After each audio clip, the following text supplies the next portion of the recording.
aalis na si President Ramos, gusto niyang ma-retain chairman dyan sa Subic, sa board. Tapos habol siya ng habol kay Presidente Ramos, hindi siya pinansin. Kaya I remember yung sa TV, yung asawa niya, pati siya, hinabol pa nila sa highway si Ramos. Ramos did not bother to stop, ignored him and his wife, at hindi nila nakuha yung uli na yung sa Subic. Yan ang totoo. Ngayon yung sa inimbestiga nila yung mask. Ang COA nagsabi there was no overprice, that everything was in order. At yun ang tapos wala siyang makuha, kinalkal niya ng husto yung parmalin na at idawit niya ako doon. Alam mo, sa totoo lang, kung kawatan ako, hindi ako abot na pagka-presidente. Been mayor of forces. Kagaya niya, 23 years, a congressman. Naging vice mayor ako sa anak ko. Nung mayor ako, at ang yan lang yung taga Davao. Kasi I have my record to show to everybody. My record as a government worker all these years. Wala akong kaso na malversation kagaya ni. Yan lang ngayon, sige siya daldal ng parmalin, pabalik-balik niya kasi election niya. Alam kasi niya, yun ang issue na dadalhin ko sa plataforma, sa stage, pag ako ang nagsalita. Kasi talagang hindi na siya karapat-dapat maging senador. Sa katagal niya, na milyonaryo na siya, hindi niya binayaran ang gobyerno, tama na, Gordon. Pahinga ka na. Kung nandiyan ka pa, delikado ang pera ng bayan. Totoo lang.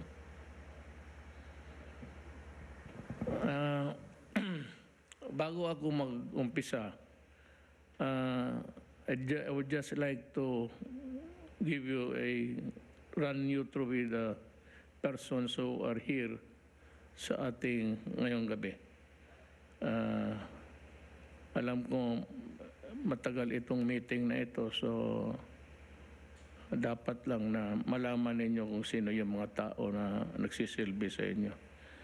We have Secretary Duque III, then we have Secretary Carlito Galvez Jr., then we have Secretary Eduardo Anyo, then as always present Director General Rolando Enrique Domingo sa Food and Drug Administration, then si Secretary Medjaldia, Executive Secretary.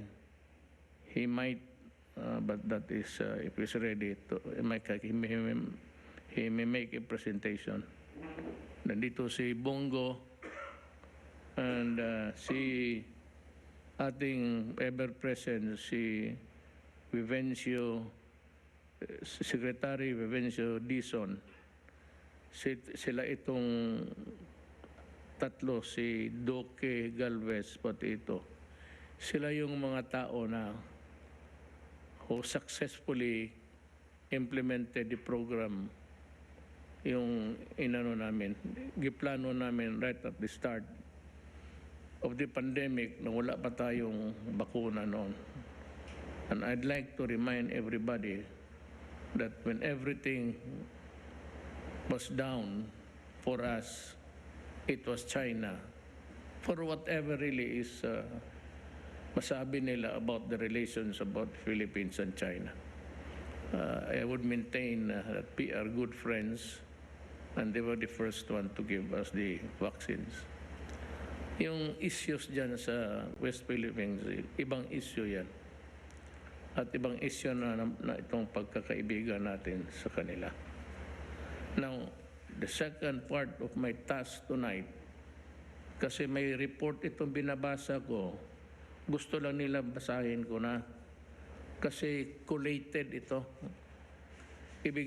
About COVID, yung karamihan, yung yaman ang hottest issue ngayon, the COVID. So, gusto nila na basahin ko yung report muna. So, it starts with a good evening to all my countrymen. And I'd like to thank you for joining us tonight. Whether it is really comfortable for you to listen or not, if you are there to know or would want to know what's happening to government, especially I said with the money, yung malalaking big ticket projects, if you want, we can always call our implementers, the secretaries of the different departments. Ang encouraging updates lang sa COVID-19 numbers is sa awa ng Diyos. Since the last time we held our talk to the people on December 6, COVID-19 cases all over the country have averaged below 600 daily, with most of the days tallying just around 300 and 400 cases. Umabot tayo ng libo-libo, pati ang patay. Ngayon po, kukunti na lang ang mga kaso sa COVID. The total number of positive COVID-19 cases in the country has also gone down to just 11. Yung all over the country na to, as of December 13. The occupancy rate of ICU, isolation, and ward beds, as well as the usage rate of ventilators in Metro Manila and around the country also went down to its lowest levels in the recent months. This has given our hospitals and our hard-working medical frontliners the much-needed breathing space to rest, recover, and recoup their energy and capacity. While these are indeed encouraging developments, I still urge our countrymen to continue observing health protocols. Yan lang yun ang pag-asa natin. Stick to what is right. And the right thing to do is just obey government.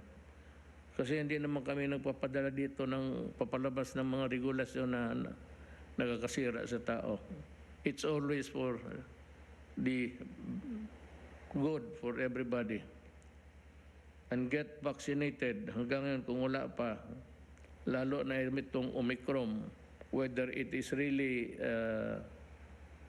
vicious or not, hindi pa talaga natin alam. While there are encouraging reports, nababasa ko sa mga magazines, international magazines, that it is not as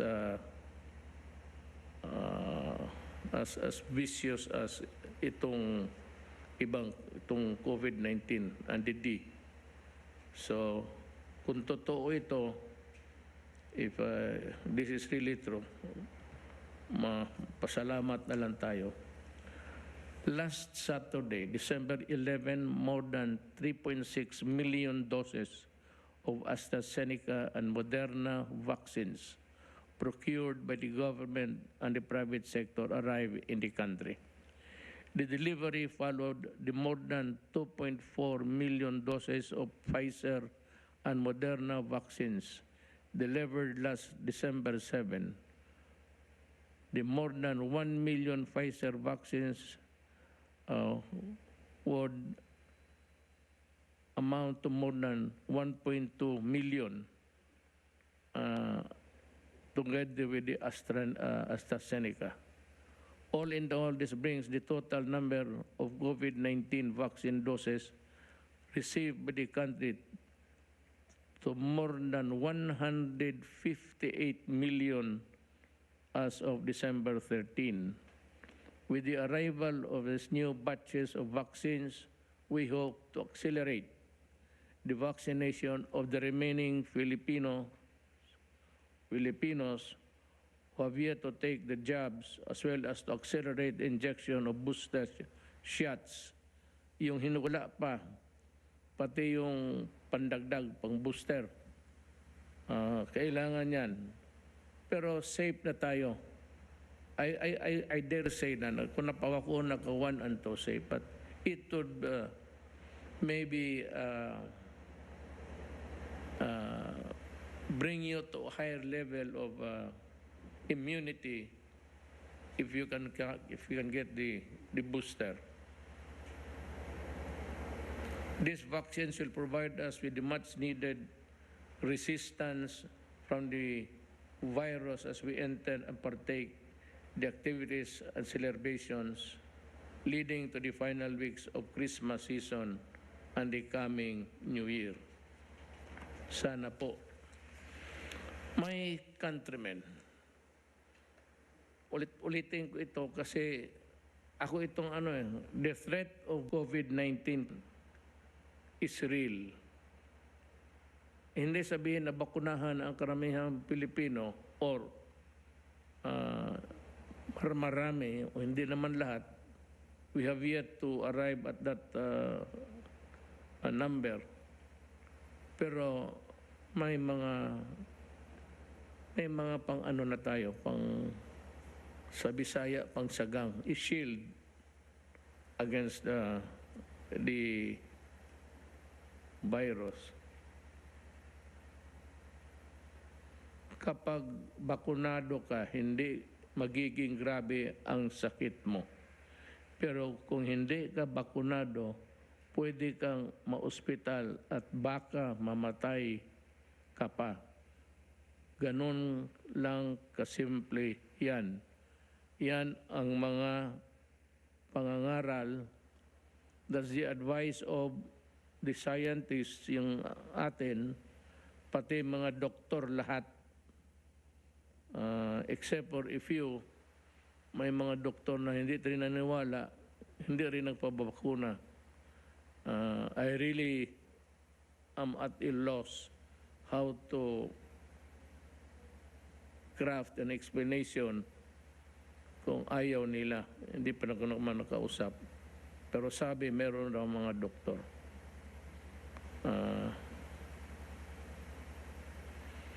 Meron tayong pang booster.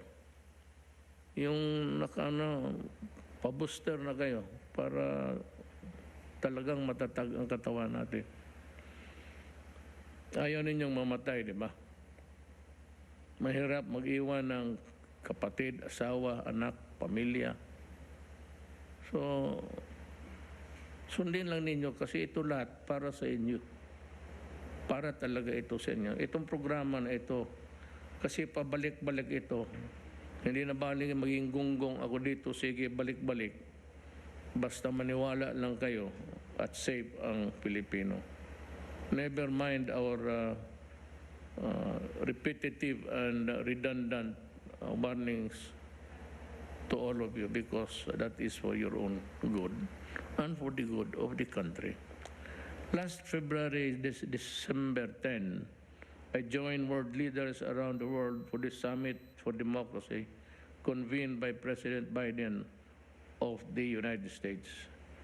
During the summit, I reiterated the Philippines' proud distinction as the first ever republic and oldest democracy in Asia. And it remains a vibrant democracy and an open and diverse society to this day. I also stress that while our democracy is far from perfect, it continues to work in progress. The Filipino is free and the Philippines is free. I likewise stated that even as our work continues in the remaining months of my term, my administration will ensure an honest, peaceful, credible, and free elections.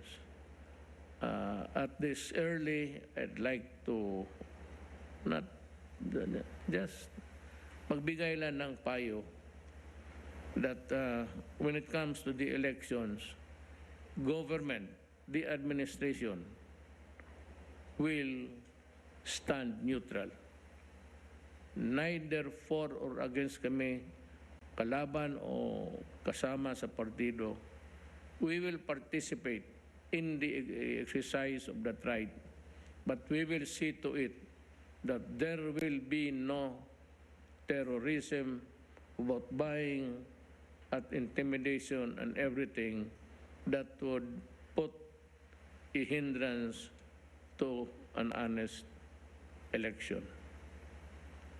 Lastly, I said that as I step down in June 2022, it will be my highest honor to turn over the reins of power to my successor, knowing that in the exercise of my mandate, I did my best to serve the Filipino people.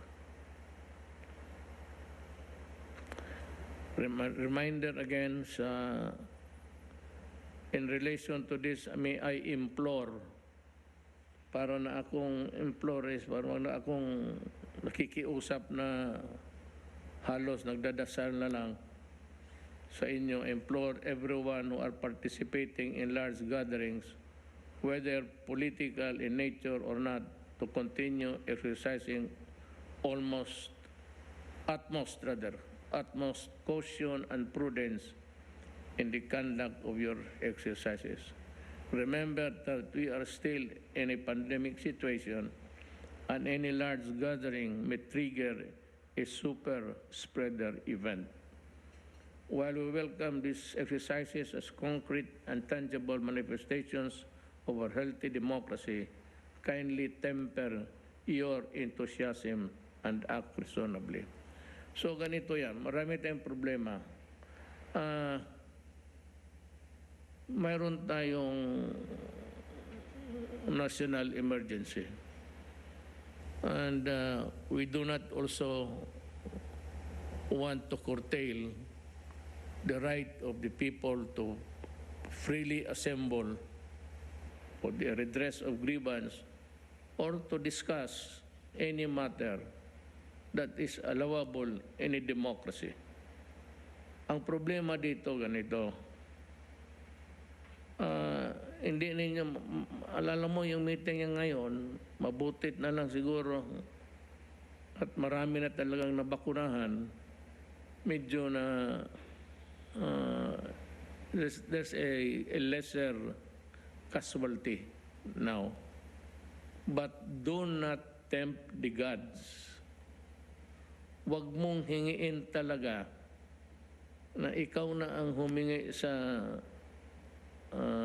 umaabot sa atin, aabot, kung hayaan natin na ganito. So I'd like to call the attention of the COMELEC.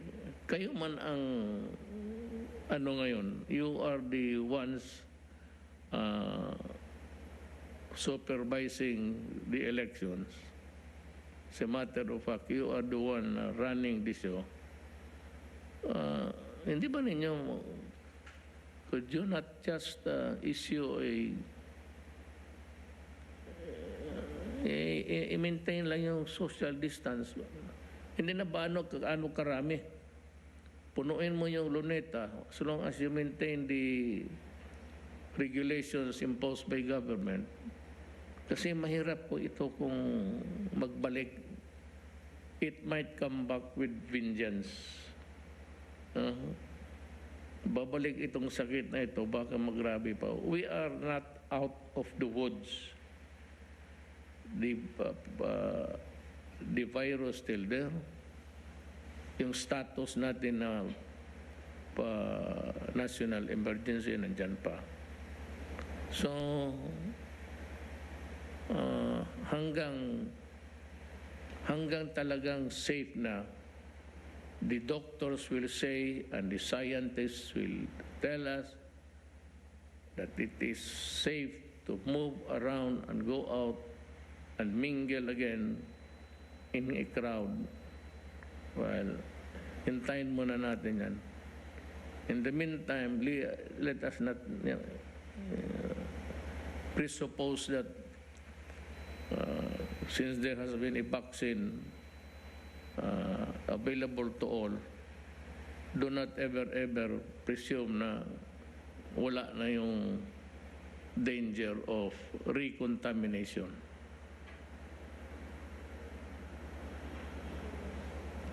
Ngayon dito tayo sa Baguio. In an advisory yesterday, December 12, Pag-asa, Weather Bureau has informed the public that the low pressure area east of the Philippine area of responsibility has developed into a tropical depression and may further intensify into a tropical storm within the next 24 hours. So, wala sigurong biyahe ngayon. I direct our government agencies and LGUs as well as to urge our countrymen, especially those who are on or near its projected path, to keep monitoring the situation and conduct all necessary preparations and precautions.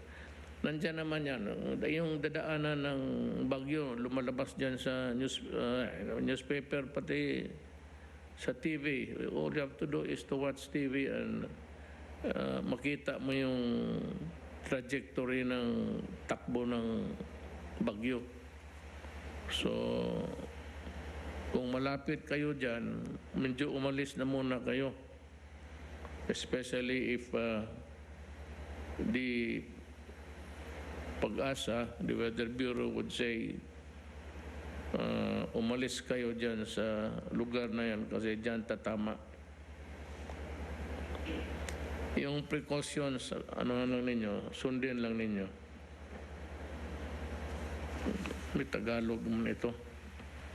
Mga kababayan, ipagpatuloy lang natin ang mga mga kababayan, ipagpatuloy lang natin ang iba yung pag-ingat laban sa virus at palagi nating sundin ang minimum public health standards at health protocols sa lahat ng pagkakataon, sa lahat ng oras. Should the current positive trend we see continue, dagdagan mo ng God willing, and we as citizens remain cooperative with the government and health authorities, we will have a merrier and happier Christmas and New Year and fully overcome this pandemic. Maraming salamat. Huwag mo yung magandang gabi. Wala pa. Hindi pa tayo tapos. Malayo pa. Let's have an update to be given to us by Secretary Duque.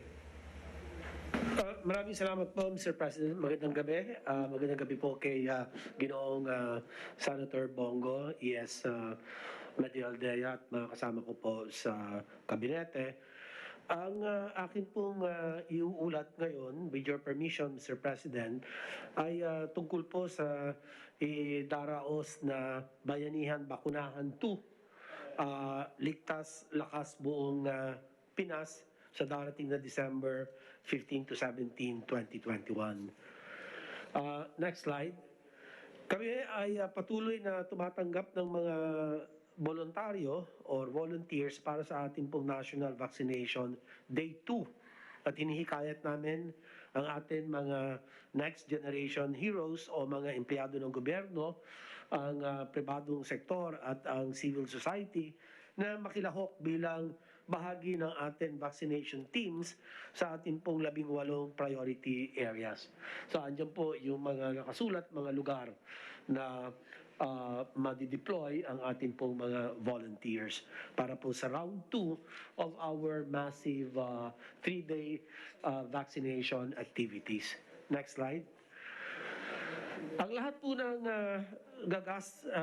gagastusin ng ating pong mga volunteers ay sasagutin ng gobyerno at hintayin lamang ang kumpirmasyon ng inyo pong pagboboluntaryo sa National Vaccination Days 2 at suporta sa inyong mga bayarin at transportasyon at accommodation kung kinakailangan mula sa mga sumusunod na ahensya.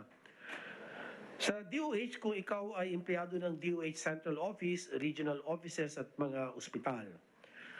Sa kanilang mga opisina, kung ikaw ay empleyado ng ibang mga ahensya ng gobyerno, at sa DOH Centers for Health Development para sa mga empleyado ng pribadong sektor at mga individual. Next. Ang ating pong National Vaccination Operation Center ay maglalabas din ng advisory ukol sa inaasahan pagpasok ng bagyong Odette sa ating bansa, kasabay na ang pagpapatupad ng Bayanihan Bakunahan 2, kasama sa advisory po ang mga sumusunod. Pagkatapos po ng aking pag-uulat, Mr. President, si Secretary Vince Dizon at si Secretary Galvez at kami po kasama si Secretary Ed Año ay nagkasundo na magrekomenda po na itong bagyong Odette na paparating at mukhang magiging tropical storm ay kami po ay nag-rekomenda na ang ating national vaccination part 2 ay i-postpone muna natin doon sa mga dadaanan po ng bagyo from December 15, 16, 17 ay gagawin po natin sa December 20, 21, 22. At ito pong dadaanan ng bagyo, batay po sa mga pinakahuling ulat mula sa Pag-asa, ay posible pong Northern Mindanao, ang Central and Eastern Visayas, at ang Southern Tagalog region ay hindi po na muna natin itutuloy ang bakunahan dahil kailangan po mailayo sa peligro ang ating po mga kababayan sa panahon nitong bagyong Odette. So Mr. President, ang rekomendasyon po namin ay ang Calabarzon and northern Central and Northern Luzon.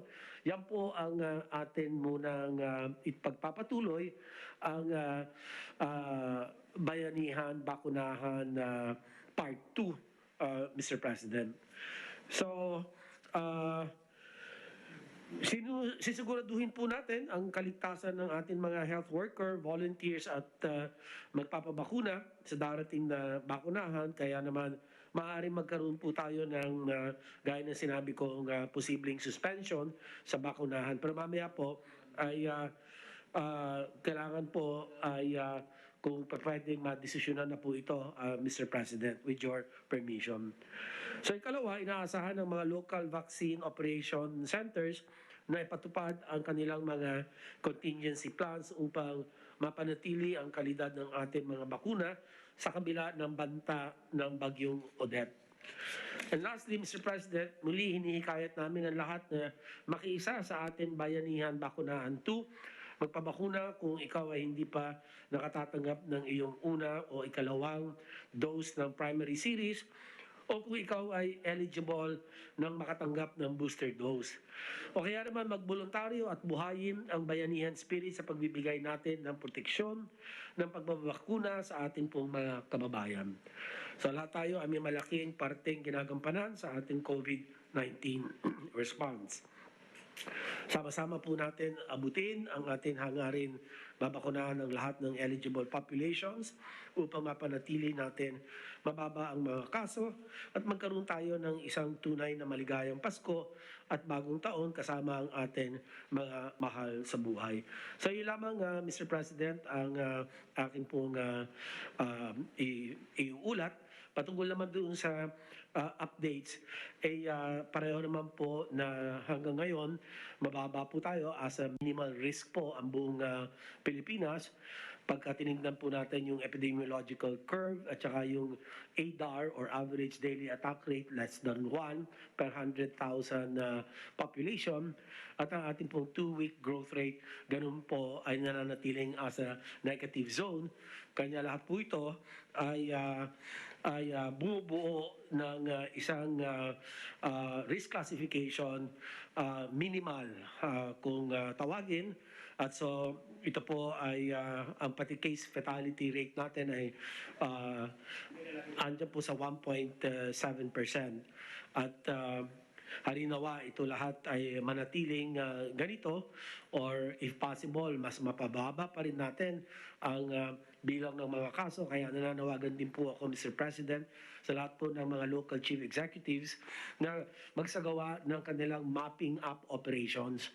Na habang mababa na po ang mga kaso, kung matukoy pa ho nila kung saan talaga galing ang mga patuloy na mga kaso ng COVID, ay dapat po dito talaga magsagawa sila ng early detection, testing, contact tracing, para nang sa ganoon ay posibleng kung ma-zero natin yung mga COVID cases sa kanila po mga komunidad, maganda po sana na gamitin na po natin itong pagkakataong ito habang mabababa ang kaso. Kanya, yun lang po, Mr. President, at maraming salamat po sa lahat. Salamat, Secretary Duque. Now we call Secretary Galvez to give us the updates of the national vaccination program. By the way, before you start, I forgot to mention one important player kanina. There are actually 4 superstar here. And I forgot to mention Secretary Anyo. Dapat Galvez, Dizon, pati Duque, pati sila ang nagdala ng programa lahat, implementing. And may iba naman sinasabi na maganda daw pagkadala, congratulating me. Sabi ko na huwag niyo ako i-congratulate Anyo Galvez, Duque, and Vince Dizon. Sila yung nagpagod ng gusto. They are yung mga nagtrabaho lang. Government workers na nagtrabaho para sa bayan. So, sir. Magandang gabi po, Mr. President, Senator Bongo, ating pong Executive Secretary Mel Daldea, kasama po sa ating mga kabinete. Magandang gabi po sa ating mga kababayan. Ngayon po, magre-report po kami, mahal na Presidente, yung ating tinatawag na updates, sa significant updates sa ating vaccination program. Next slide, please. Nakikita po natin ngayon na, Mr. President, nasurpass na po natin yung ating target in terms of delivery. Sa ngayon po, 158 million doses po ang ating na-receive. Pero Mr. President, ito napakalaking po sa atin. 24 million po ang darating po ngayong week. 24 million in 1 week. At pakikita po mamaya kung ano po yung mga deliveries na yun, Mr. President. Unprecedented po yun. Kasi normally 7 million ang ating average po per week. Ngayon po, 24 million po, Mr. President. This week, we are about to breach 100 million doses administered with 41 million Filipinos or 53% received the second dose. Ang magandang significant headway po, Mr. President, is yung vaccination ng minors with more than 7 million already received the first dose and 2.1 million already finished the second dose. Ito po, nakita po natin talaga na gustong-gusto na po ng mga kabataan at saka ng kanilang mga magulang na mapakunahan na po ang ating mga minors so that they can start already the face-to-face program. parang nakita po natin talaga na yung ating mga kabataan gusto na po rin makalabas. So yun po, nakita po namin nung vaccination, 3 vaccination day, very prominent na more or less 60 to 80% ng mga vaccination site. Karamihan po doon, Mr. President, is sa mga kabataan po.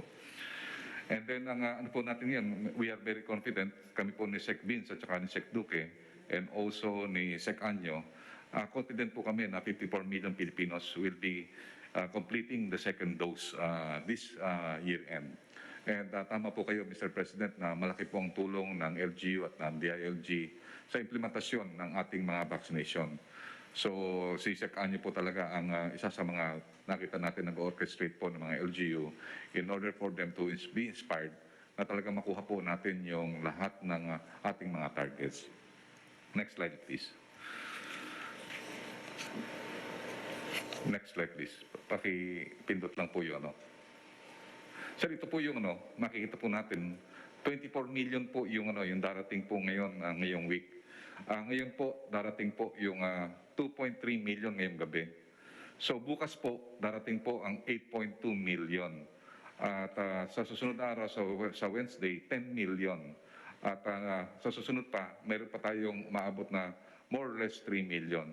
Sir, matutuwa po kami dahil kasi ang COVAX, nagbigay po ng marami na J&J kasi nag-request po kami dahil yun po para makuha po natin ang target tsaka po kasi marami po tayong geographically isolated areas ay talagang nakikita po natin na talagang kailangan na yung 1 dose. Mas madali po kasi 1 dose po yung J&J. So karamihan po ng mga po natin ng mga isolated areas, ng mga islands at saka yung malalayo sa Talaingod, sa Davao City, sa mga kanyang proplang areas, lalo na po yung mga lumad at saka mga ITAS po natin na parang hindi na po uulit na ma-deploy po po natin. So pakipindot lang po yung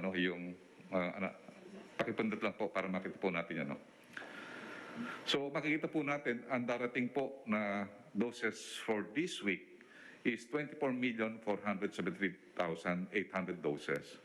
Yung J&J po ay bigay po ng French government, Spanish government, Dutch government, Austrian government, Swedish government at saka po ng lahat ng member ng EU through COVAX. So napapasalamat po tayo sa COVAX dahil napakalaki po ng binigay nila. Ito namang 4.9 Pfizer, ito po yung procured natin na na tinatawag natin, ito yung 18 million na supposed to be na ma-deliver po ngayong December. Ang Moderna, ito po donation din po ng COVAX, Mr. President. Ito po, maganda po ito dahil kasi yung Moderna pwede natin gamitin sa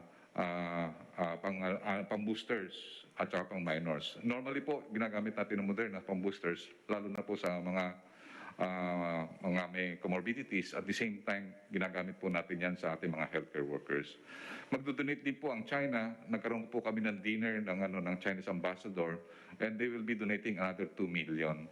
And they are very thankful, Mr. President, na yung itong Sinovac, at least na-complete na po natin yung deliveries nila na more or less 50 million. And then another, yung AstraZeneca, this being procured by the LGUs and also by the private sector, meron pong 2.9 million. But partly, meron din pong galing sa UK na donated at sa other countries. So ito po, Mr. President, ito po nag-a-assure na pwede na nating expand ang ating boosters. At the same time, yung sinasabi niyo po, Mr. President, na kumpleto na po yung ating vaccine up to the middle of the year of 2022. So ibig sabihin po, Mr. President, yung ating procurement and other donations, yung incoming president po, wala na pong problema sa vaccine dahil kasi yung ating ginagamit na vaccine, yung dinideliver po ngayon, para po na next year na po yun. Kasi yung 158 po yun, 108 lang ang kailangan natin for this year para sa 54 million. Yung na-deliver po natin doon, more or less 78 million. Ito po, ilalaan na po natin to for next year, for the rest of our milestone. Takikita po mamaya, Mr. President, na planchado na po yung ating procurement and other deployment to 2022 year of administration. Next slide, please. Sir, kung makikita natin, itong 158, ito na po yung deliver na sa atin. So more or less kung ating target is only 54, 108 kayang-kaya na po nating magamit po. So tama-tama po na talagang meron pang more than 40 and marami pa po tayong darating na 51 million. So more or less 200 million po ang darating po ngayong year. So napakalaki ng ating magiging parang stockpile na kaya-kaya naman natin pong i-hold kasi karamihan po ng darating na mga vaccine, especially yung yung sa J&J. Nagpapasalamat po kami sa COVAX. Ang kanyang expiry date is 2023 pa. 2023 pa po yung kanyang expiry date. Meaning, yung ating request na mas higher ang kanyang expiry date ay naibigay po na sa atin. Then pakikita po natin, Mr. President, malapit na talaga nating ma-breach yung 100 million.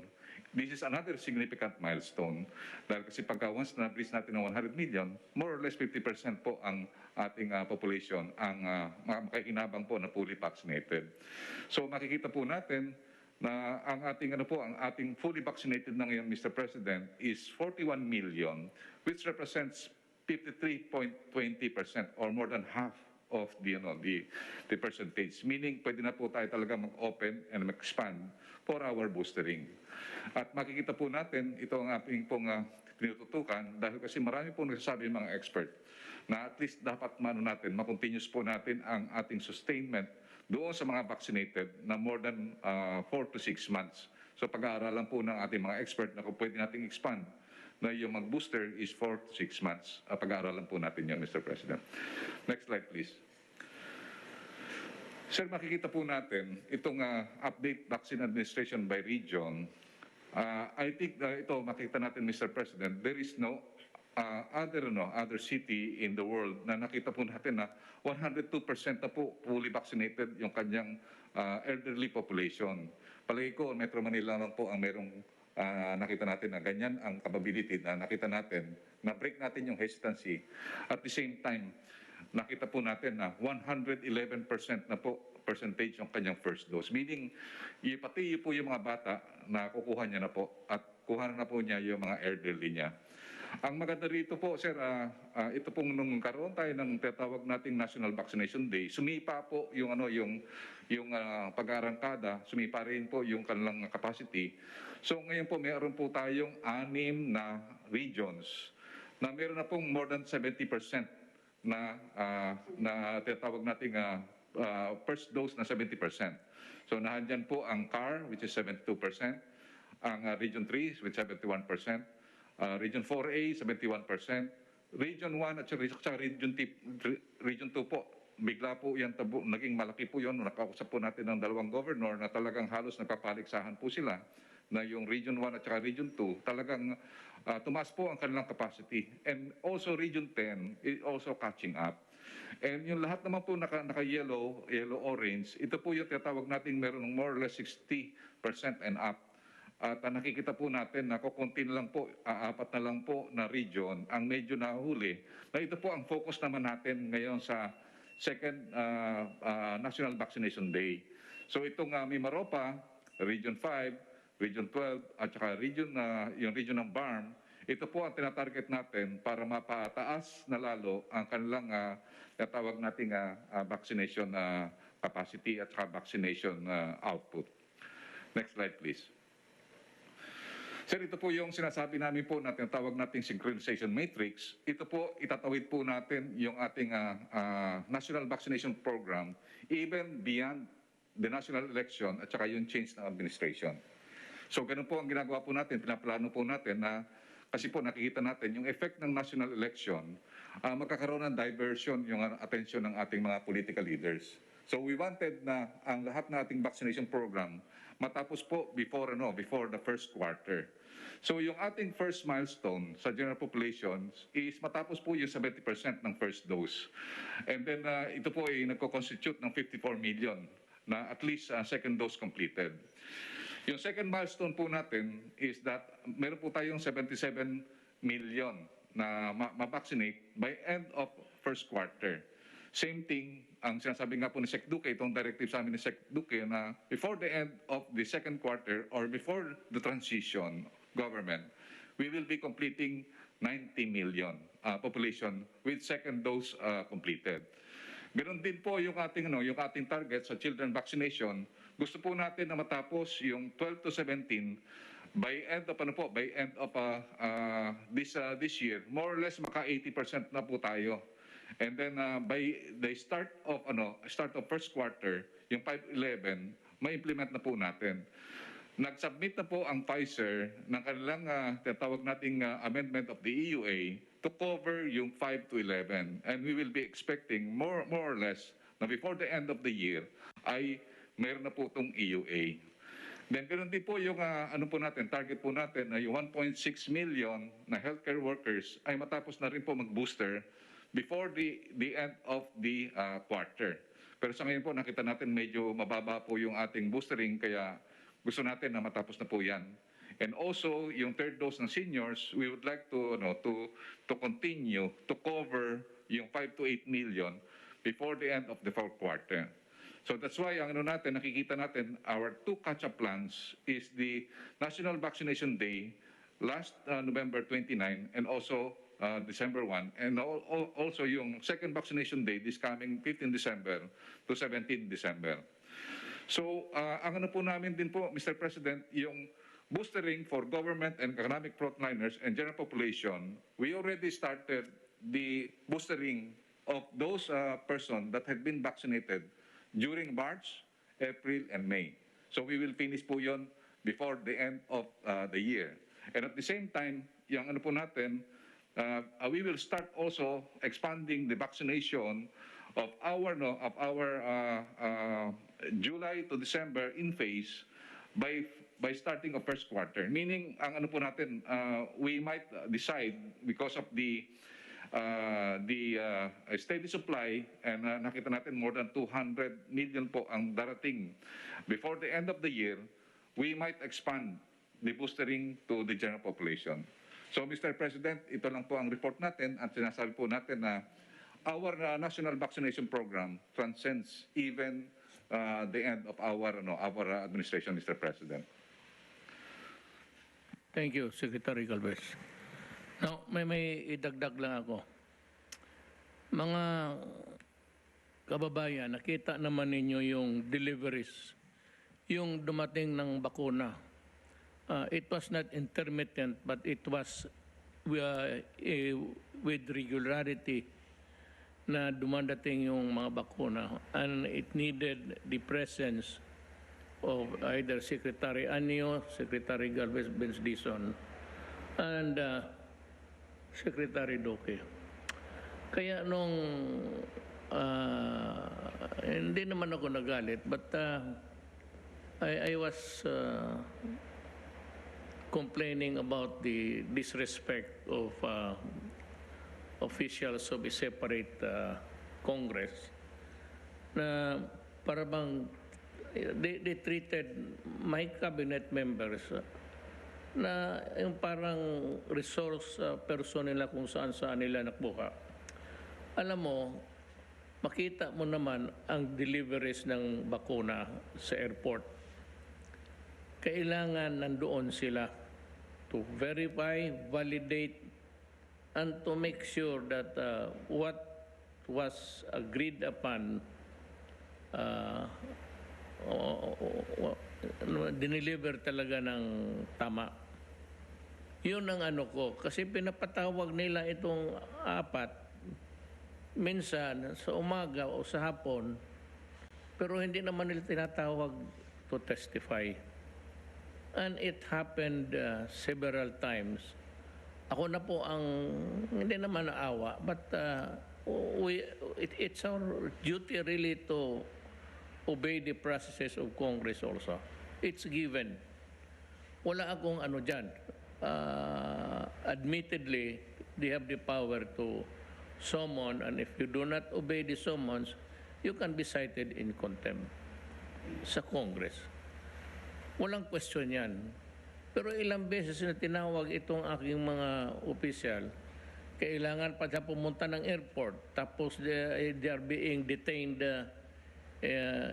doon sa Congress without a clear path of how to proceed on when will they be called to testify. Kung akin, ang habol ko lang doon, not treat us and the cabinet members with respect also. Kung in the future, kung tawagin ninyo, set a date and time, and tawagin ninyo sa panahon na yan at the appointed space dyan sa... Huwag ninyong paupuin dyan kasi maraming trabaho yan. COVID pa noon hanggang ngayon. Tapos gano'n na lang ang tratamento ninyo. At kung parang pasigaw na ang tanong ninyo sa mga, they are also officials just like you. Walang sabi na appointed kayo, appointed lang sila kasi kayo elected. That's bullshit. They are there because that is provided for in the Constitution, and you have to have a secretary for each department. Hindi naman yan na mamimili ka lang ng kung sino-sino dyan ilagay mo. Do not place so much importance dyan sa position mo just because you are a senator. Ito si Gordon talagang lumaki ang ulo. He treats other people like inferior sa kanya. You know, gawain mo yan sa iba, wag sa akin. Putang ina mo. Talagang I will see to it that you will have your juice coming. Bastos ka eh. Bastos ka na tao, Gordon. Bastos ka. At kung hindi mag-agree ang mga senators dyan, ewan ko kung anong tingin ninyo sa karakter ng tao. How do you assess a person's deportment in public? Bastos. Sigaw-sigaw ka ng kapareho mo. Hindi, you are no higher than the cabinet. Tabla-tabla lang tayo dito, trabahante sa gobyerno. Bakit ka ganun? Bumubula pa yung baba mo na yung sa parmalin. Sabi ko, durugin mo yan. Wala ka nakita sa investigasyon. Cleared by COA, nagalit ka. Tapos kalkal ka ng kalkal. Kasi kikilala ko yung mga negosyante. Gago ka, kasalanan ko ba yung mga tao dito kung sinong magpunta sa akin magpakilala. At hindi naman yung residente na yan dito. Davao for 22 na nga. So, kilala ko yan. Kaya kita mo transaction, malinis. Wala ka namang nakita. Walang overprice. Walang ghost deliveries. Wala kang nakita. Gusto mo kalkalin lahat. Hanggang dumating ka doon sa taxes. Walang bayad. Di patayin mo. Dapat sunugin mo yan sila. Pero wag yung mga cabinet members na gano'n ang tratamento ninyo. Kaya ako napilitan maggawa ng memorandum. Bahala ng Supreme Court dyan. Hindi ako papayag na or whatever is the outcome of that case, at least magkaroon tayo ng dito na we should treat each other with respect. Do not shout at the fellow workers of government, lalo na mga cabinet members. Kasi tinuloy mo yung gano'n, magkagulo talaga tayo. At sinabi ko sa kanila, stand up. Tell them that you're leaving. If you are arrested, I will go there and get you. Ayaw ninyo, di gulo. Yung mga sabi niyo, I'm threatening. You are the one threatening the entire program of government. Anong threatening? Kayo lang ba marunong magsigaw-sigaw sa tao? Eh kung sabihin ko sa iyo yung putang ina ka, sige daw, anong sagot mo? Saan mo gustong makita tayo? Kalaki-laki ng mukha mo, hindi magmintis itong sampal ko. Let's ka. We go now to Secretary Anyo sa update sa granular lockdown health protocol at telecommunications and always itong anti-drug campaign. Magandang gabi po, Mr. President, Executive Secretary Salvador Duterte, Senator Bongo, fellow Cabinet IATF members, mga kababayan, magandang gabi po. Please, next slide. Ang una ko pong iuulat ay ang ating mga nagaganap na granular lockdown nationwide. Dahil po epektibo yung ating ginagawang alert level system, yung pagpapatupad ng ating minimum public health standard at ang ating massive na pagbabakuna, nakita po natin na talagang mababa na ang ating mga cases. Sa katunayan po sa buong Pilipinas, 42 areas na lamang po ang nasa granular lockdown at nakakaapekto sa 51 households o 107 individuals. Titingnan po natin sa National Capital Region, 0 na po, wala nang area sa NCR ang nasa granular lockdown. Next slide, please. Dito naman po sa ating record ng mga violations sa community health protocols, makikita po natin na sa loob ng isang linggo, medyo tumaas ng konti ang mga nahuli natin na hindi nagsusuot ng mask.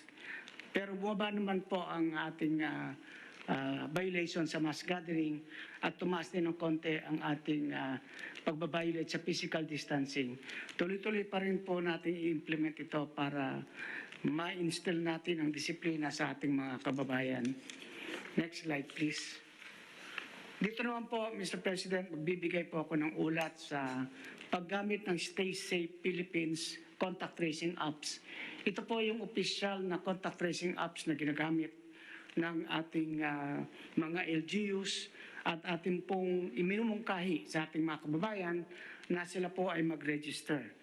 Sa kabuang 1,634 LGUs, nakikita po natin na 1,376 or 84% po ng ating LGU ay gumagamit nito.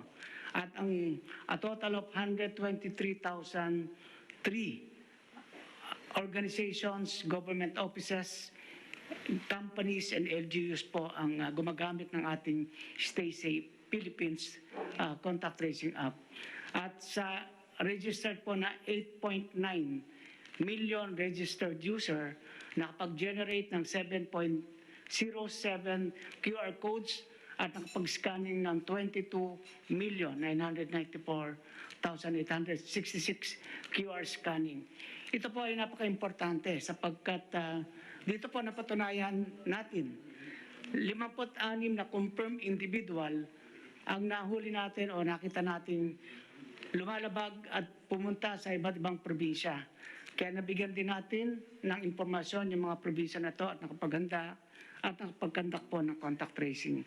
So atin muli hinihimok natin yung ating mga kababayan na mag-register sa Stay Safe Philippines contact tracing application. Next slide.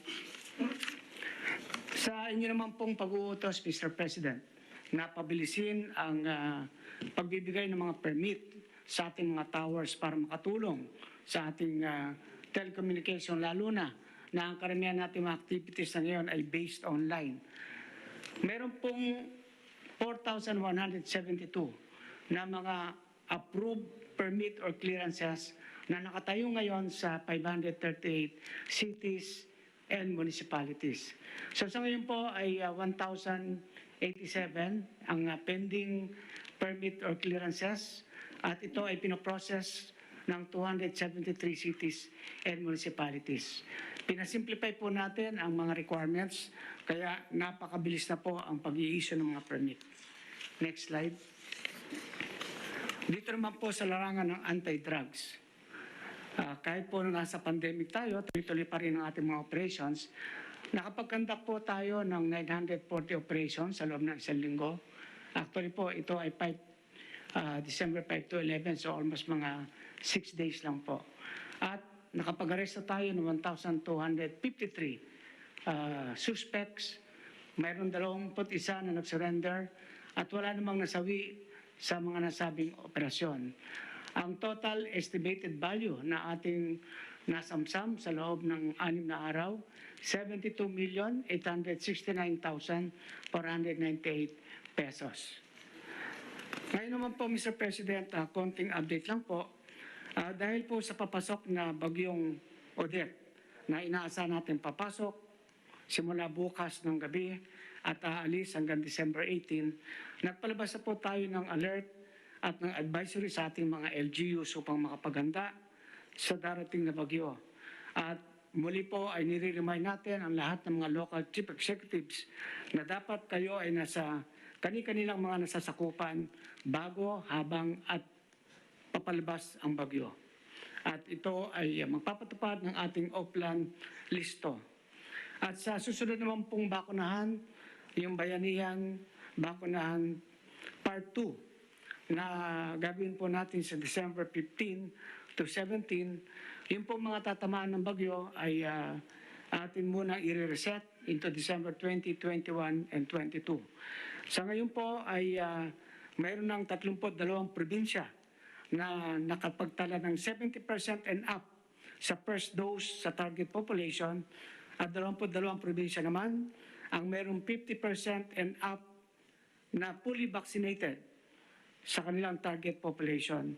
After po ng Bayanihan Bakunahan Part 2, ay magbibigay ako ng ulat sa mga individual na performances ng ating region, probinsya, cities, and highly urbanized cities, and even yung tinatawag natin independent component cities. So yun lamang po, Mr. President, kami po ay naghahanda para sa ating Bayanihan Bakunahan Part 2. Magandang gabi po. Sir, Secretary Anyo, can we have a compilation of all shabu seized during this year's starting during my term, kung ilan na ang toneladang shabu na embargo ng gobyerno? Just for our, it's also intended to apprise the human rights. And maybe when the time comes, we will use it to show to the ICC na that's the reason why I am not going to bow down to their jurisdiction, is because they would see the enormity of the problem of Cebu in the country. Para malaman lang po nila. Oo, Mr. President, gagawa po ako ng ulat. Pero sa ngayon po, ang tinataya po namin ay nasa 79 to 80 billion pesos of shabu ang ating pong nasamsam. Gagawa po ako ng detalyadong report sa susunod na ating pagpupulong, Mr. President. Thank you, sir. Director Domingo, it's your turn. Magandang gabi po, Mr. President. Good evening po kay Senator Bongo, KES, tsaka sa mga miyembro po ng Cabinet. Magbigay lang po ako ng konting update, especially po dito sa Omicron variant na medyo pinangangambahan po natin ngayon at binabantayan natin na hindi makapasok. No? Next slide, please. Kung maalala po natin, The first time po na na-report ang variant na ito was only 3 weeks ago. 3 linggo pa lamang po ang nakakalipas, no? At simula po noong 3 linggong yan, as of today, meron na pong 63 countries na nagka-identify po ng Omicron variant infection sa kanila pong lugar. Sa Pilipinas po, wala pa po. Sa lahat po ng ating mga sa Philippine Genome Center, wala pa pong nakikita no, na Omicron variant dito po sa Pilipinas. Ngayon, ang WHO, dinesignate po ito na variant of concern. And when we say that, it means tinitingnan po natin kung meron bang increase sa kanyang transmissibility o yung kanyang capability na manghawa, kung may increased virulence or kung mas grabe po ba ang sakit na dulot niya, o kung meron decrease sa effectiveness ng ating mga diagnostic test, ng ating mga gamot at ng ating mga bakuna. At so far, ito po ang ating nalalamang impormasyon. Next slide, please. Doon po sa transmission, mukhang mabilis nga po talaga siyang makahawa, no? At least very similar to the Delta variant. In fact, sa UK, after po nila makadetect ng several cases, ngayon po marami na sila nakikita sa Europe at saka sa UK na cases na hindi na po nanggagaling sa travelers, kundi local transmission na. Kaya po talagang kailangan mag-ingat kasi ito po ay mukhang mabilis din po siyang makahawa. Hindi lang natin alam kung mas mabilis pa or mas easily transmissible pa kaysa sa Delta variant. Ang maganda naman pong balita yung tungkol sa virulence or yung severity ng illness. So far po, karamihan ng nakikita ng patients na mayroong Omicron have either mild disease or are asymptomatic. No? Mukhang hindi naman po siya worse than the Delta variant or the other variants previously identified. Pero since libo pa nga lang po ang mga kaso, binabantayan po natin na ngayon ito sa buong mundo. Next slide, please. Yun naman pong sa testing, meron pong mga PCR test kit na nakita sa ibang bansa. Yun pong ang dinedetect niya yung tinatawag na S-gene na hindi po nadidetect itong Omicron. Pero dito po sa Pilipinas, wala po tayong approved na ganyang mga test kit. In fact, all of the test kits that are being used in the Philippines continue to detect the infection. At nadidetect po ang Omicron variant. No? Kung sakaling makita siya rito, makikita po siya sa mga test kit na ginagamit natin at approved po ng FDA.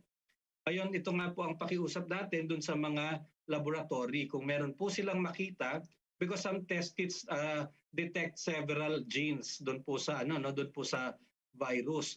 Kapag may nakita sila na positive for some genes pero negative doon sa S gene o may dropout doon po sa S gene, ang request po namin ay refer po nila ito for sequencing sa Genome Center para makita kung ito po ay Omicron.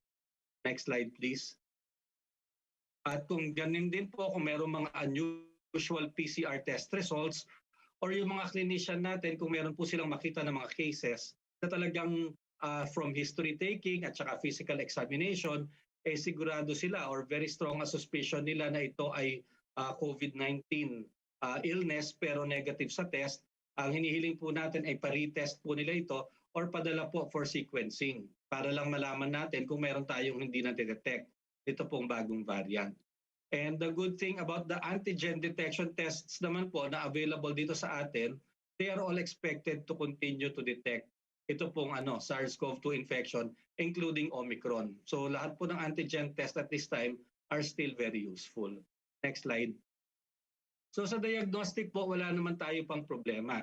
Sa therapeutics naman po, karamihan ng gamot na ginagamit for severe illness are still expected to work, especially po yung mga non-specific na gamot na ginagamit para po ma-block ang inflammation or ma-modulate ang inflammation at saka yung antithrombotics para hindi mag-clot ang dugo. Ito po mga gamot na to katulad ng corticosteroids, yun po mga interleukin receptors na tinatawag natin, and antithrombotics o pampalab ng dugo are expected to retain their efficacy. So magagamot pa rin naman po ang mga kaso na severe cases kahit po ibang variant or itong bagong variant na ang darating. Next slide.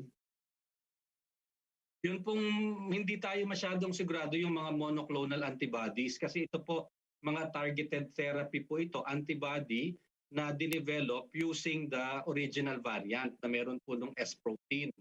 So kung hindi po niya nadidetect yung S protein dahil natanggal po dito sa mutated variant, maaari pong itong mga targeted monoclonal antibodies might not be very useful. However, yung mga antiviral agents po na gagamitin na ginagamit na nagkakaroon ng effect sa metabolism ng virus para hindi po ito makareplicate, they might have some reduced efficacy pero hindi naman po likely na significant. So magagamit pa rin po itong ating mga bagong antiviral drugs. Next slide please. Sa bakuna naman po, ang ating experience historically is that every time meron pong konting pagbabago doon sa variant or sa virus, medyo bumababa po ng konti ang efficacy, no? However, we also know that they are still they're still very useful and they remain critical. The vaccines are critical in reducing severe disease and death. So kahit po mabawasan yung efficacy niya from preventing illness, most of them do not decrease the protection against severe illness, severe COVID, and death from COVID-19. So ganun din po ang nakikita natin sa Omicron, no? Especially kapag na-complete po yung dose at yun po mga nagkaroon ng booster 6 months later, are probably going to benefit from the vaccination, and the benefits definitely outweigh the risk. Ang WHO po ngayon is currently working to assess potential impact of the new variant on vaccine effectiveness. However, the general consensus is that they do retain protection even against the new variant. At update lang po, Mr. President, yung to pong nakalipas na linggo, yung Pfizer, nag-apply na po sila ng EUA for children 5 to 11 years old. Kasi ngayon po 12 to 17 ang nagagamitan natin ng Pfizer at saka po ng Moderna. Pero yung Pfizer, pinayagan na po ito 5 to 11 years old sa US, sa European Union, sa Canada, and several other countries. And they finally sent their application to us. Ito po ang ine-evaluate ngayon ng ating mga eksperto. And we hope to finish evaluating po within the next, maybe 2 weeks. At ang pagkakailaba lang po, medyo iba po ang iba po ang preparation ng vaccine na to. So hindi po ito yung vaccine na ginagamit natin sa adult na binawasan lamang, no, kundi talagang mas mababa po yung concentration niya of the same active ingredient, yun pong mRNA, at saka yun pong kanyang volume yung dosage ay mas mababa. So kung bibili po tayo nito for 5 to 11, it's going to be a different vaccine than the ones that we are using now from Pfizer that we are using for adults. Next slide, please. So huli na lang po, pakiusap natin sa ating mga kababayan, talagang aside from the alam na po nating tried and tested natin na pagsuot ng mask at saka pag-iwas sa maraming tao na lugar, sana po sa ating vaccination days na darating, pumunta na po kayo. No? Unang-una, pinaka-importante po sana yung mga unvaccinated pa. All adults na wala pa pong natatanggap kahit isa, at saka po yung mga 12 to 17-year-olds, sana po dalhin na po sa ating mga vaccination centers. Pangalawa, yun po mga incompletely vaccinated. Kung naka-isang dose pa lang po kayo, tas 2 dose ang schedule nyo, kunin nyo po yung pangalawang dose dahil nakakatulong. Pangatlo po, yung ating mga booster doses. Pag nakalagpas na po ng 6 months, kapag po lalo na sa healthcare workers, senior citizen, immunocompromised, and all adults po, 18 years old and above. Kung nakalagpas na po ng 6 months, pwede na po tayong magpa-booster dose. At kung ang natanggap po natin ay yung Sputnik Light or yung Janssen, 3 buwan lamang po ang hinihintay, pwede na pong magkaroon ng booster dose ngayon pong vaccination days natin. Next slide. Yun lang po. Maraming salamat po, Mr. President.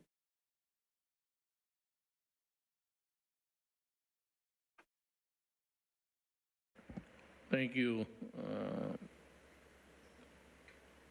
Dr. Domingo. And I would call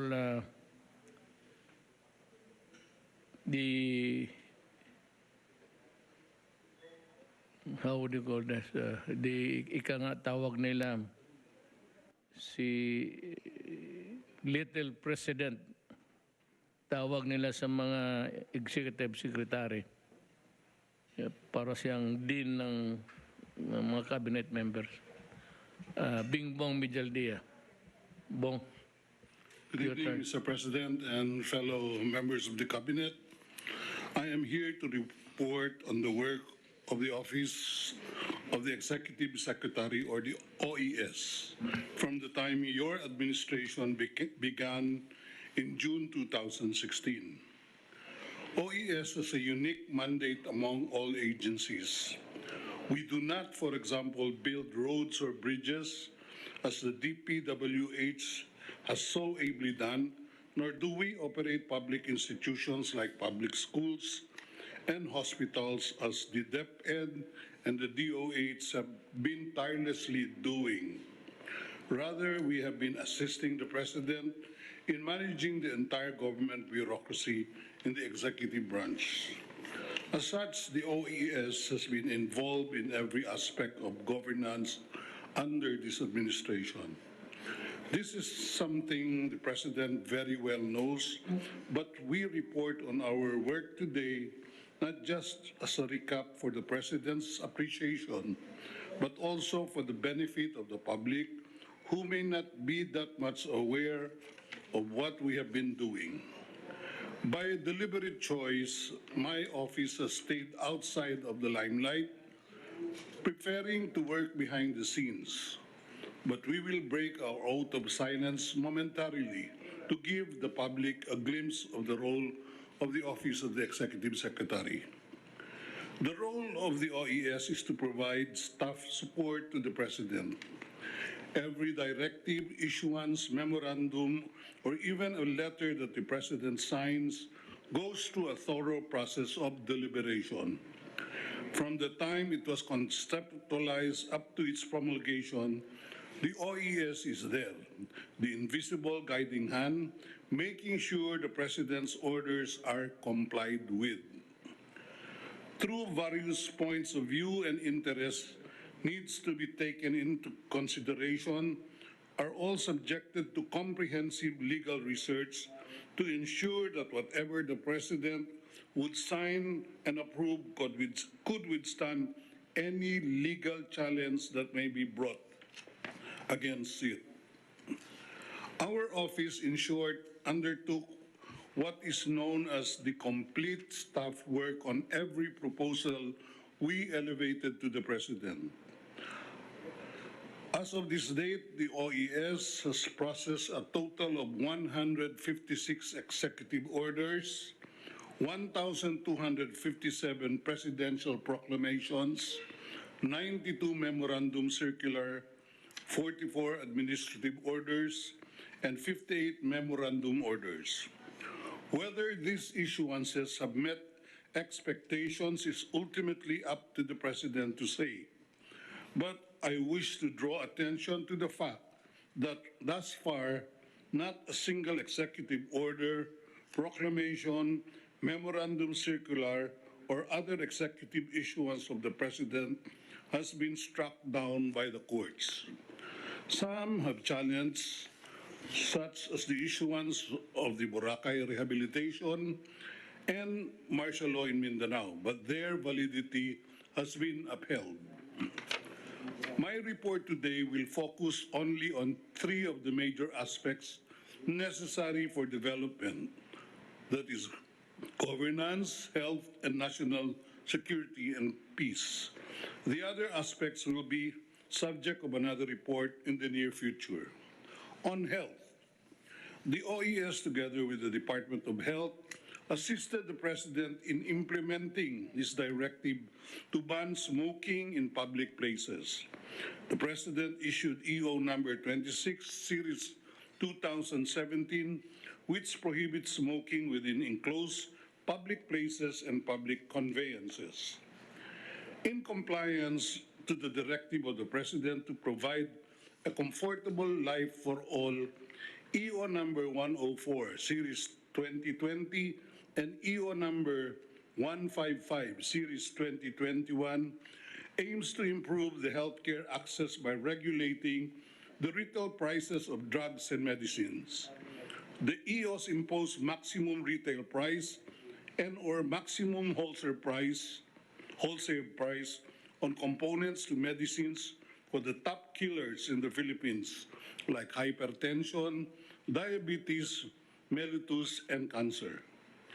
In 2020, the President was faced with the monumental task of fighting COVID-19 pandemic through the implementation of a nationwide COVID-19 strategy which involves a widespread vaccination program, the strengthening of the Philippine healthcare system, and testing and contact tracing measures. Through EO 112 Series 2020, the first enhanced community quarantine was imposed. To ensure the accessibility and affordability of COVID-19 tests and test kits, the President issued EO 118 Series 2020, which directed the DOH in coordination with DTI to determine, formulate, and implement a price range for COVID-19 test kits and testing administered by hospitals, laboratories, and other health establishments and facilities. To enable the government to buy and administer vaccines in order to secure the health and lives of the Filipino people, the President issued EO number 121, Series 2020, granting authority to the Director General of the Food and Drug Administration to issue emergency use authorization for COVID-19 drugs and vaccines upon proof of adequate data from well-known controlled trials. The President also recently issued EO 154, Series of 2021, directing the establishment of the Overseas Filipino Workers Hospital and creating the Interagency Committee on the OFW Hospital. It seeks the establishment of a specialty government hospital primarily devoted to OFWs in recognition of the valuable contribution of Filipino migrant workers and to alleviate their health concerns and problems. On governance, in compliance with the President's directive to improve the service of government by making government offices more efficient, transparent, and accountable, the OES prepared the following key issuances which the President approved. EO number 2, Series 2016, operationalized the Freedom of Information right. EO number 77, Series 2019, laid down the rules for government official and foreign travels of government personnel. Administrative Order number 23, Series 2020, in conjunction with the Anti-Red Tape Act, required all government agencies to retain only requirements, steps, and processes necessary to perform their mandate. Bawal na yung dadaan ng papel sa 10 tagapirma kung pwede naman pala isang tao lang ang mag-check at a-approve ng requirements. True to the tatak Duterte seal of governance, the OES pushed the establishment of the 8888 Citizens Complaint Hotline, 8888 Citizens Complaint Center, which operates 24 hours from Mondays to Sundays to allow the public to report their grievances via calls, text messages, and its website. The 8888 Citizens Complaint Center started its operations on November 3, 2017, with 40 telephone lines only and 153 human resources, and was able to handle 46,264 calls. The center currently has 60 lines and 131 staff, and was able to handle 689,074 calls from January to November of this year. Hindi ako masyadong magaling sa math, but from 46,000 to 689,000 process call, that is very significant. That is 689 Filipinos who were able to get in touch with government. The Executive Secretary is often referred to as the Little President, or described as primus inter pares, the first among equals. But it comes the arduous task of making sure the President's directives are strictly complied with, which includes disciplining officials that go astray. The office also has been providing technical legal assistance to the President in review of the enrolled bills passed by Congress. We processed, reviewed, and recommended the total of 612 enrolled bills from July 1, 2016 to March 2021, which were eventually signed by the President into law. Among the priority legislation enacted into law during the 17th Congress are the University Access to Free Tertiary Education Act, the Bangsa-Moro Organic Law, the Philippine Identification System Act, Ease of Doing Business Act, the Train Law, Expanded Maternity Leave Law, and the Universal Health Care Act. During the 18th Congress, the Congress passed into law the Bayanihan to Heal as One Act, Bayanihan to Recover as One Act, Anti-Terrorism Act of 2020, Coconut Farmers and Industry Trust Fund Act, Malasakit Center Act, and the COVID-19 Vaccination Program Act of 2021. On the national security and peace, lastly, I shall now turn to our contributions towards upholding national security and peace. In view of the President's desire for a decisive response against the so-called Islamic State of Iraq and Syria, the President declared martial law in Mindanao in 2017. The OES assisted the President in preparing Proclamation number 216 series of 2017 and the 3 extension of martial law period, as well as in defending these issuances before Congress. The OES constantly affirmed the President's commitment that martial law in Mindanao will not be abused. True enough, our uniformed personnel implemented martial law in Mindanao in an orderly and lawful manner.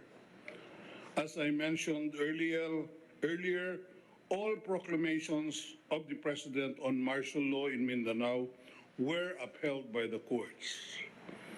When the President assumed office, he opened channels for peace to all rebel groups, including the NDF, CPP, NPA.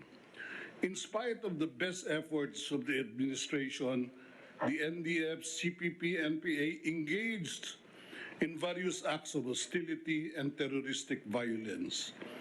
This led to the issuance of Proclamation number 360, series of 2017, declaring the termination of peace negotiations with NDF, CPP, NPA, and was later on followed by Proclamation number 374, series 2017, declaring the CPP, NPA a designated identified terrorist organization under the Terrorism Financing, Prevention and Suppression Act of 2012.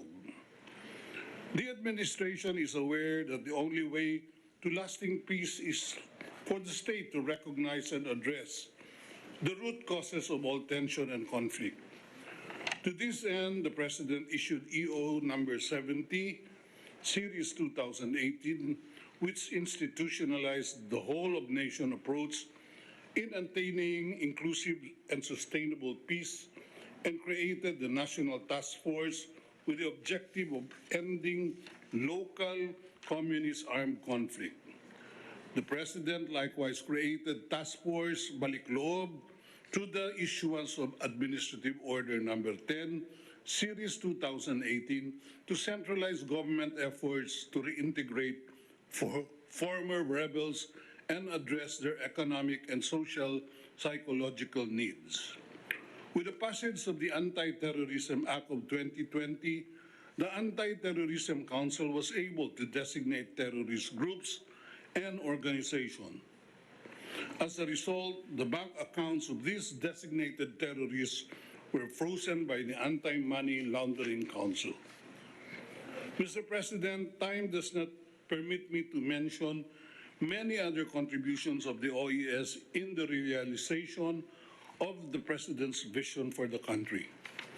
Please allow me to end my report with a little anecdote.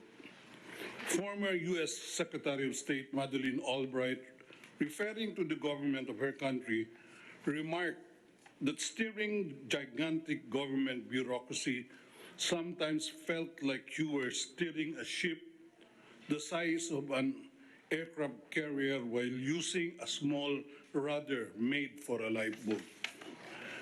It was difficult to lead such a huge organization towards the directions the leader wants it to take. The same is true for all countries, including our own. Nonetheless, my office has sought to do, to the best of our ability, is to hand to the President the tools to enable him to effectively steer the Philippine government to where he wants it to go. We have done our best to hand to the President not a paddle, but a reliable rudder fit for a ship by which he could steer the government towards the realization of his noble aspirations for the country. This rudder was in the form of the various executive issuances that conveyed the President's marching orders to the different departments and agencies, and also in the form of the guidance and leadership we have provided to different interagency bodies of which we are a part.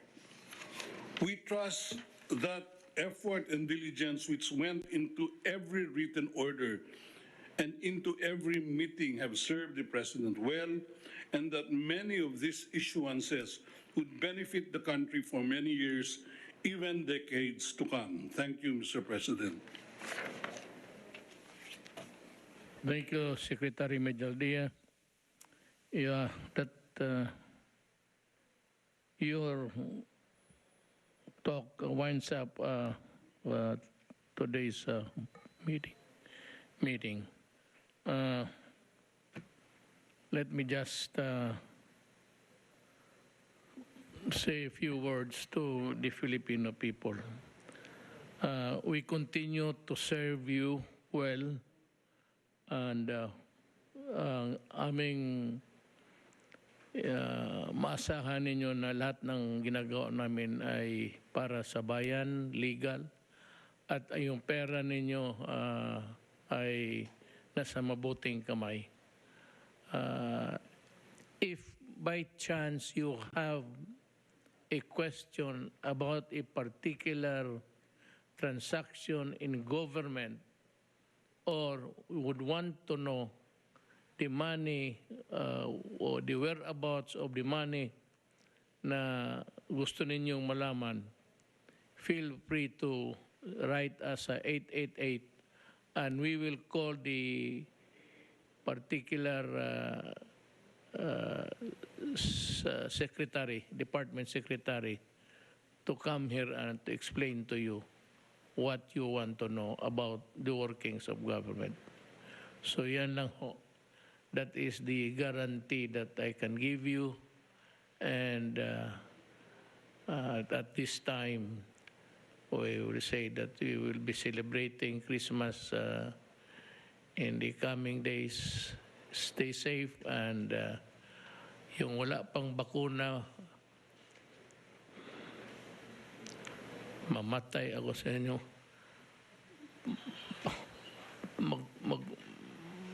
Mamatay ako o kayo ang patayin ko. Magpabakuna kayo para sa kabakanan ng ating bayan lahat. And wala pang booster, magpa-booster na kayo. Nandyan yung bakuna, nandyan na for your pleasure of using, para ang ating bayan makakamit ng maybe herd immunity.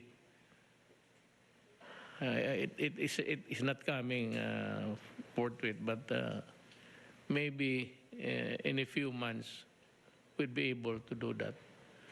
Maraming salamat sa pagtangkilig sa programang ito at mabuhay ang Pilipino. Salamat po.